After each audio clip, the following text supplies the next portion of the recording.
बिहार के कई शहरों में गुरुवार की सुबह शुरू हुई एनआईए की रेड से पटना टेरर मॉड्यूल से जुड़े मामले में राष्ट्रीय जांच एजेंसी यानी एनआईए ने बिहार में 32 जगहों पर छापेमारी की।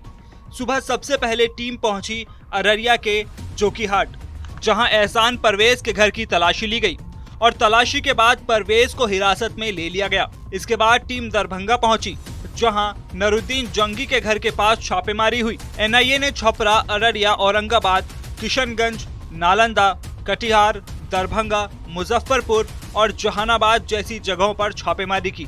पॉपुलर फ्रंट ऑफ इंडिया सदस्यों से मिले दस्तावेजों के आधार पर ये छापेमारी की गई। पीएफआई के प्रदेश कोषाध्यक्ष मोहम्मद रियाज के घर और उसके ठिकानों पर छापेमारी हुई। पटना के फुलवारी शरीफ में आतंकी कैंप चलाने वाले कई नामजद अभियुक्तों के ठिकानों पर छापेमारी की गई।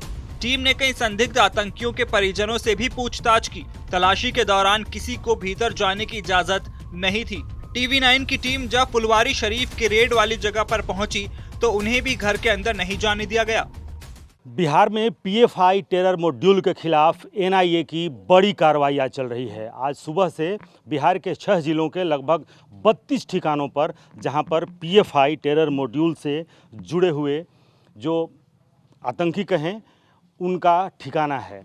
एक एक जगह पे, चाहे वो दरभंगा हो, मुजफ्फरपुर हो, छपरा हो, अररिया हो, कटिहार हो, इस तरह के तमाम वैसे ठिकाने जहां पर पीएफआई के इस मॉड्यूल से संबंधित जो पिछले दिनों खुलासा हुआ था, जब पूरा देश सकते में आ गया था, जिस तरीके से पीएफआई का वो जो दस्तावेज जिसमें 2047 तक देश को इस्लामिक स्टेट बनाने के मिशन पर की मुहिम पर लोग जुटे हुए थे, उसी के से गजवाए हिंद का भी खुलासा हुआ। और आज टेरर फंडिंग, मतलब किस तरह से ये ऑर्गेनाइज तरीके से ये पीएफआई का ये जो मॉड्यूल है वो काम कर रहा था।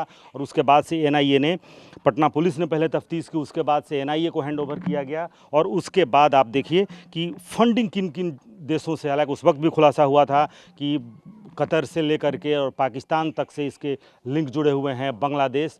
और उसके बाद से इन गलियों में ज़रा देखिए, इस वक्त हम ये पटना फुलवारी शरीफ अंचल के गौनपुरा गांव है और इस गांव में देखिए किस तरीके से यहाँ सीसीटीवी तक, आमतौर पर ये देखने को नहीं मिलता है कि इतनी तंग गलियों में फुलवारी शरीफ से जब आगे बढ़ेंगे बभनपुरा और उसके बाद से गौनपुरा ये गांव है। गौनपुरा यहाँ पर आप देखें, मोहम्मद खलीकुज्जमा खां एंड यास्मीन मंजिल, ये गौनपुरा, ये जो घर है इसमें एनआईए की टीम पहुंची है। और यहाँ पर देखिए आमतौर पर ये खपरैल मकान, और यहाँ पर ये मकान जो खलीकुज्जमा का है, और यहाँ ये सीसीटीवी आप देख सकते हैं कि यहाँ पर सीसीटीवी तक लगे हुए हैं। यानी कि इस तरह की तंग गलियों में भी आप गांव में आमतौर पर, लेकिन समझा जा सकता है कि क्या कुछ है। देखें यहाँ पर पटना पुलिस की भी टीम है और एनआईए की टीम अंदर छापेमारी कर रही है। आपको एक बार फिर से दिखाऊंगा कि जिस तरीके से मोहम्मद अतहर, जिसने पूरे सबसे पहले जिसकी गिरफ्तारी हुई और उसके मकान में पटना फुलवारी शरीफ में एक तरह से ट्रेनिंग कैंप चलता था और वहाँ सबसे पहले जो खुलासा हुआ, उसके बाद से पूरे देश के होश उड़ गए कि किस तरीके से और किस मिशन पे ये पीएफआई का जो पूरा मॉड्यूल काम कर रहा है।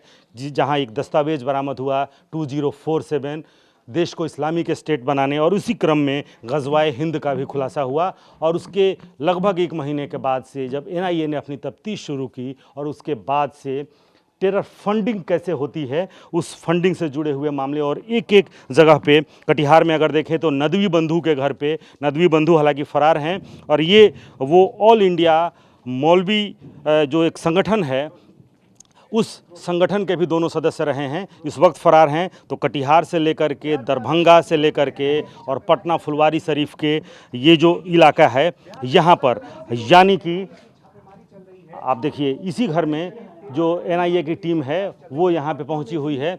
और आप देखिए यहाँ पर वो जो गेट जो है, नहीं अंदर नहीं जा रहे हैं, वहाँ क्या क्या लिखा हुआ है, कोई सी पार्टी का, वहाँ पे किसी पार्टी का ये झंडा है।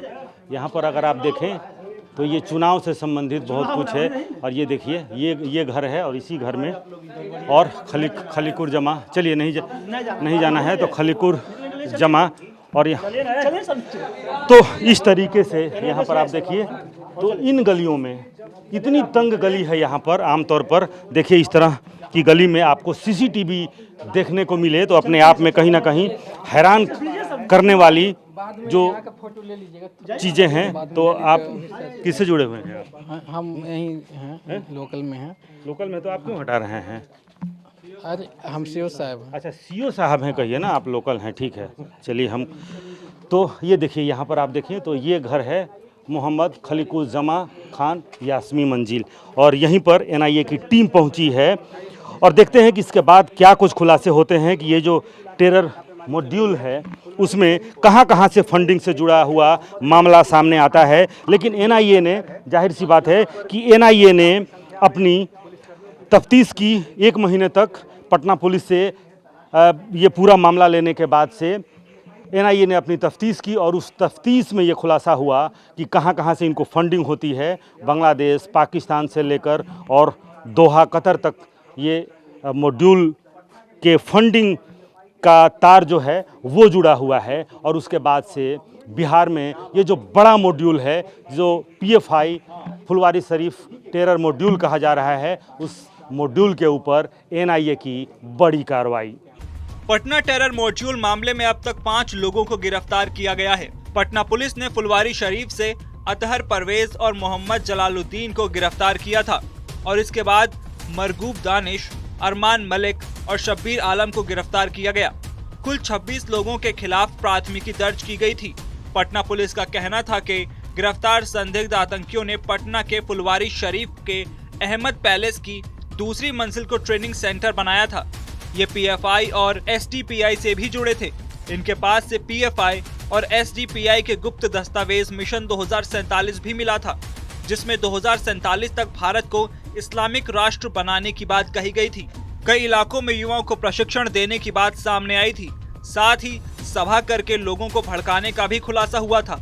इसके तार बिहार के कई जिलों से जुड़ने के बाद खुफिया एजेंसियां सतर्क हो गईं और उसी का नतीजा रहा कि कई संदिग्धों की धरपकड़ के बाद अब संदिग्धों के ठिकानों पर छापेमारी की गई।